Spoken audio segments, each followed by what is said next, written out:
이쪽에 있는 주상골이나 능형골들을 앞으로 전방으로 밀어냄과 동시에 교차가 되니까 그 가운데를 지나가는 정중신경을 압박할까 안 할까요? 압박하게 되는 상황이 만들어집니다. 겨드랑이에서 보면 2두근과 3두근의 요 사이에 틈이 이렇게 있습니다. 거기에 내 중지와 치지를 정확하게 꽂아 놓는데 중지 위주로 꽂아 넣으시면 돼요. 내전시켜서 그 위치 정확하게 잡으신 다음에 지난 시간에 설명드린 손목 잡지 말고 척골과 요거를 동시에 잡고 주두를 밑에 손에 끼워 넣은 다음에 90도 굴곡시킨 상태에서 양손을 컴프레션 잡고 엄지손을 요축편이 딱 시키는 거죠. 회 만들고 그 상태에서 기다려주면, 자, 오늘은 수근관 증후군 카파 터널 신드롬에 대해서 이제 설명을 좀 드려보도록 할게요. 지난 시간에는 그런 것들이 골감막이라고 하는 멤브레인에 의해서 요골과 척골에 어떤 장력이 발생해서 움직임이 발생되고 그런 것들이 뼈와 근육에 영향을 미친다. 그러면 이때 뼈가 어떠한 식으로 움직여서 고정이 되고 제한이 될 때 수근관 증후군이 발생되는지에 대한 그런 기전에 대해서 한번 설명을 드려보도록 할게요. 그래서 첫 번째는 정상적인 손목의 각도는 사실은 이 상태에서 척골 방향으로 약간 이렇게 살짝 편이 되어 있는 게 맞습니다. 그런데 문제가 있는 손들은 대부분 이렇게 요축으로 편이 되어 있습니다. 수근관 증후군을 가지고 계신 분들은.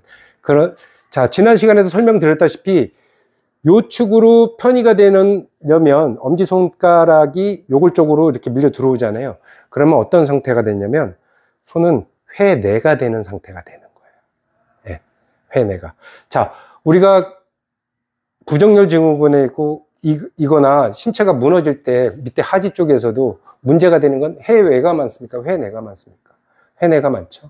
자, 손에서도 마찬가지예요. 여기서 회내가 만들어지는 건, 주도적으로 만들어지는 건, 자, 흉추가, 척추가 자기 위치 지키지 못하고 구부러져서 후만이 됐을 때, 자, 어떻게 되나요?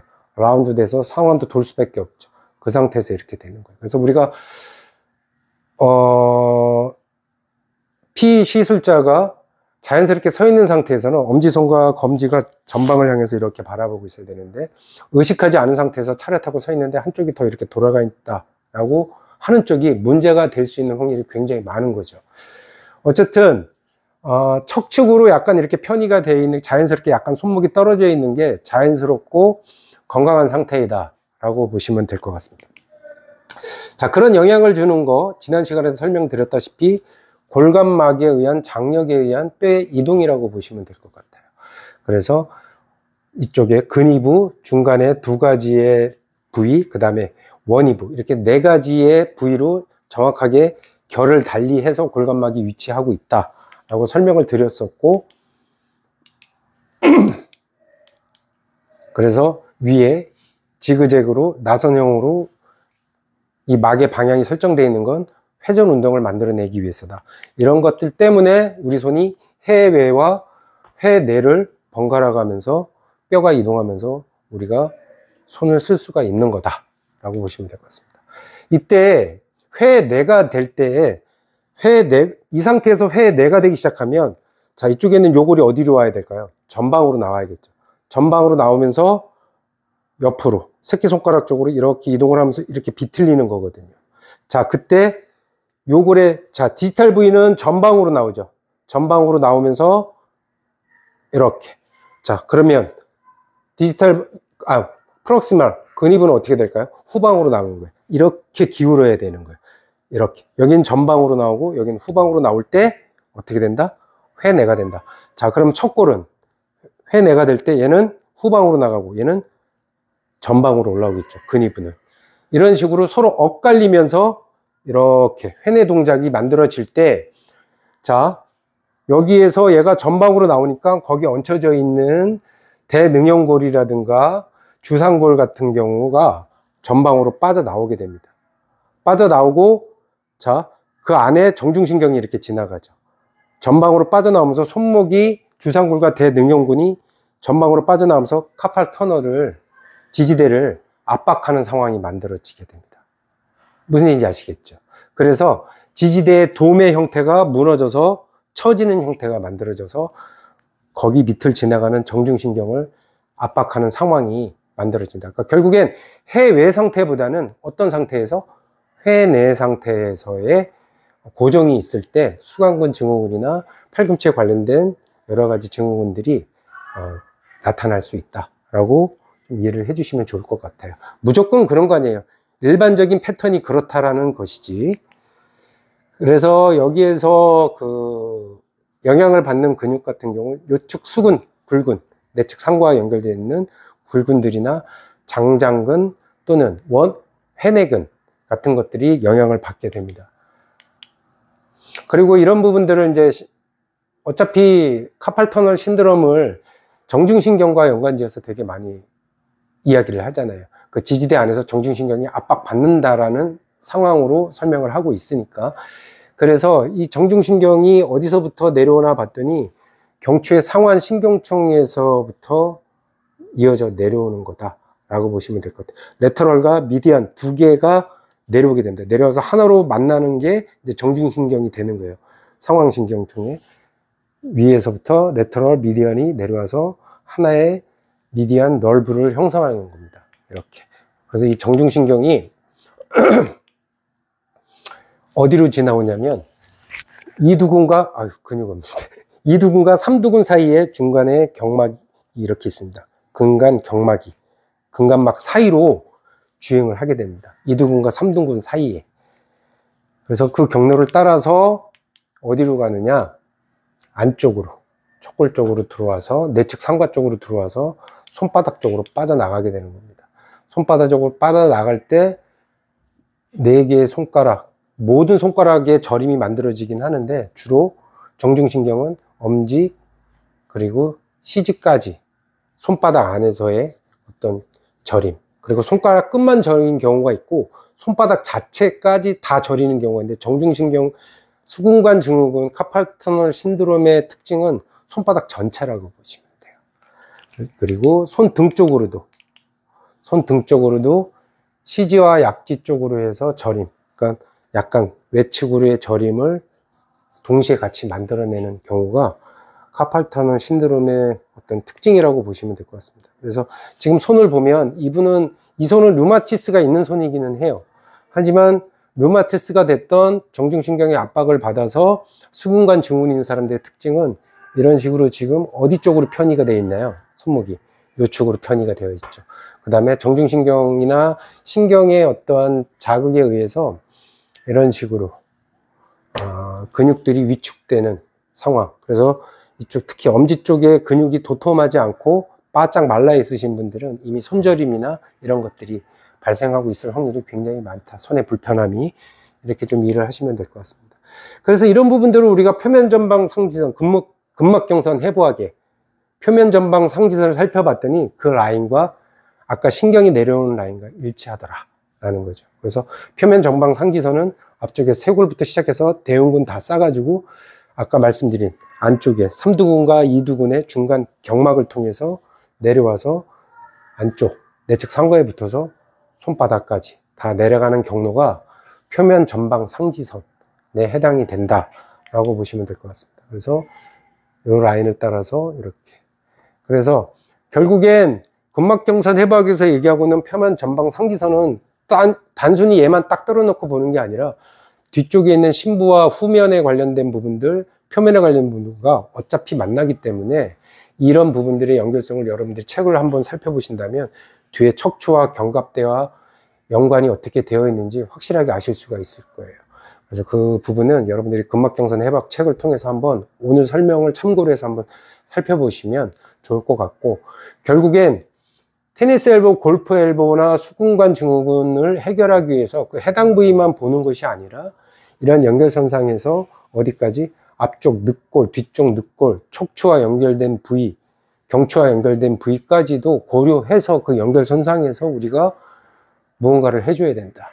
이때 우선순위의 문제가 해당할 뿐이에요. 무엇을 먼저 해주고 지금 해당하고 있는 부위의 수근관 증후나 팔꿈치에 관련된 부분들을 해줄 것인가.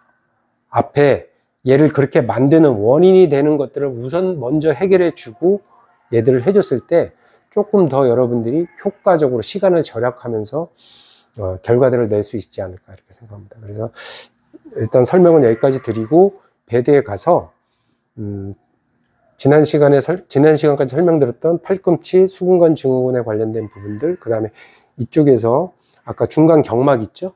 이두근과 삼두근의 자리, 그 자리가 왜 중요한지에 대해서 설명을 한번 드려보도록 하겠습니다.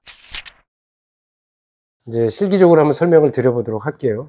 팔꿈치가 불편하고 손이 불편하고 할 수 있죠. 근데 그걸 해결하기 위해서 아까 우선순위의 문제라고 제가 설명을 드렸었잖아요. 어디가 가장 먼저 우선순위에 들어갈까요? 일단 척추입니다. 경추, 흉추, 요추 포함한 척추 전체의 움직임과 기능이 올바르게 만들어졌을 때에 여기들도 좋아질 수 있는 거예요. 그래서 그쪽을 먼저 해주고 그 경로 따라서 오시면 되는 거예요. 앞쪽에서는 뭐가 있을까요? 척추 다 했다. 쇄골도 있을 수 있고, 그리고 상부, 중부, 하부로 나뉘는 늑골도 봐야 될까요? 안 봐야 될까요? 당연히 봐야겠죠. 그것들에 영향을 주기 위해서 내장기도 이용하게 되는 거고, 다른 여러 가지 테크닉들을 이용하게 되는 거죠. 흉골도 봐야 하는 거고, 정글 엔테리어 서비컬 파시아, 사각근도 다 봐야 하는 거예요. 그러면서 그 경로 따라서 내려오는 거죠. 그때 오늘 모든 걸 다 할 수는 없으니까 아까 설명드린 것 중에 이두근과 삼두근 사이에 있는 내측 경막에 관련된 경로로 내려온다고 그랬죠. 여기를 근막경선의 롤핑으로 좀 해결해 주는 게 굉장히 유용해요. 그래서 자, 겨드랑이 가까이, 겨드랑이에서 보면 이두근과 삼두근의 요 사이에 틈이 이렇게 있습니다. 거기에 내 중지와 약지, CG를 정확하게 꽂아 놓는데 중지 위주로 꽂아 넣으시면 돼요. 그리고 손을 내전시켜서 그 위치 정확하게 잡으신 다음에, 선생님은 이때 손을 해외로 살짝 만들었다 다시 해외로 들어갔다를 반복하시면 돼요. 움직임을 만들어 주는 거죠. 그래서 제가 시작하면 가시는 거예요. 잠시만요. 다시 잡아볼게요. 네, 잡았어. 자, 이 상태에서 회내로 먼저 갈게요. 천천히. 그러면서 여기서 잡은 근막을 가지고 천천히 아래 끌고 내려오시는 거예요. 회내, 해외. 아주 천천히. 내가 끌고 내려오는 게 아니라 방향만 설정해 놓고, 롤핑은 그거죠. 방향 설정해 주고 이 동작이 일어날 때 조금씩 미끄러져 내려오게 됩니다. 그래서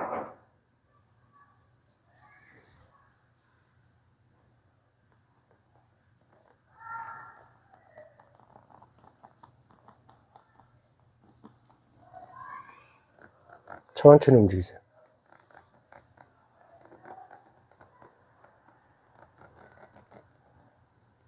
그래서 어디까지? 내측 성곽까지 내려오시면 돼요. 내측 상가 내려오면서 약간 전면으로 나오세요. 이렇게 내측 상가에서 아까 얘기한 이두건막까지 이렇게 와서 마무리 지으시면 돼요. 그래서 이걸 한 3번 정도 반복해 주시면 되게 좋고요.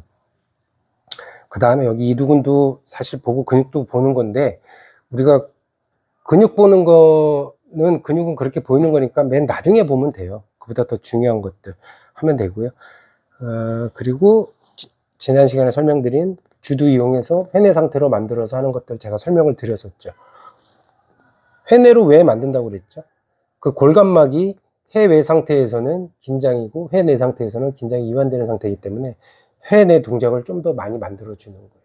그걸 통해서 골감막의 긴장을 떨어뜨리기 위해서. 그래서 손목 잡지 말고 척골과 요거를 동시에 잡고 주두를 밑에 손에 끼워 넣은 다음에 90도 굴곡시킨 상태에서 양손을 컴프레션, 그리고 회내 한 상태에서 베드 아래 방향으로 내려올 거야 라고 명령 내리고 기다려 줍니다. 이때 모션이 만들어질 때 원위부하고 근위부 사이에 있는 압축이 풀어지면 안 되는 거예요. 천천히 이렇게 해주시면 돼요. 그 다음에 이쪽에서 사용할 수 있는 요거의 근위부 쪽에서 사용할 수 있는 테크닉, 이 뭐가 있냐면 스틸 테크닉이라고 있습니다. 자, 회내가 될 때 요거의 근위부는 어디로 가나요? 전방 내측으로 가죠. 그리고 척골은 후방 내측으로 가면서 여기가 어떻게 된다? 선생님 가까이서 찍어보세요. 여기가 뼈가 두 개가 이렇게 교차가 되는 거예요. 근데 그 가운데 사이로 뭐가 지나가나요?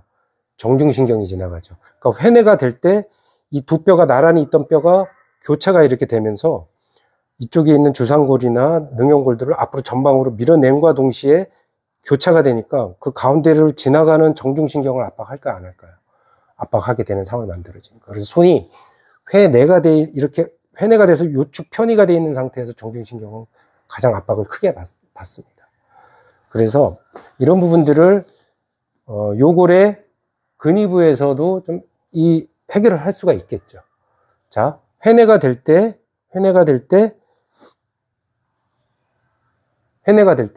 요축의 원위부는 전방으로 온다고 그랬고 근위부는 어디로 갈까요? 후방으로 내려가겠죠. 그쵸? 그래서 여기를 요골의 헤드 부분을 잡습니다. 헤드 부분을 이렇게 잡고 밑에 있는 손은 요골의 후방을 이렇게 해서 잡습니다. 겹쳐서 잡습니다. 이렇게 겹쳐서 잡고 이쪽 손은 악수하듯이 이렇게 만들어줍니다. 그리고 회내가 잘 되는 상황과 회외가 안 되는 상황이 있겠죠. 자, 회내로 고정이 돼 있어서 회외로 잘 안 가는 사람 같은 경우에 요거를 통해서 어떻게 움직임을 만들어 주냐면 일단 회내 상태로 놔둡니다. 회내 상태로 놔두면 이때 이쪽 요골은 어디로 가야 되나요? 후방으로 가야겠죠. 그래서 회내 상태로 만들고 요골의 앞쪽을 잡은 쪽, 헤드를 잡은 쪽을 후방으로 밀어줍니다. 엄지손을 밀어놓은 상태에서 회내를 만들어 놓고 있는 거예요. 지금 이 사람은 회외가 잘 안 되는 사람이에요.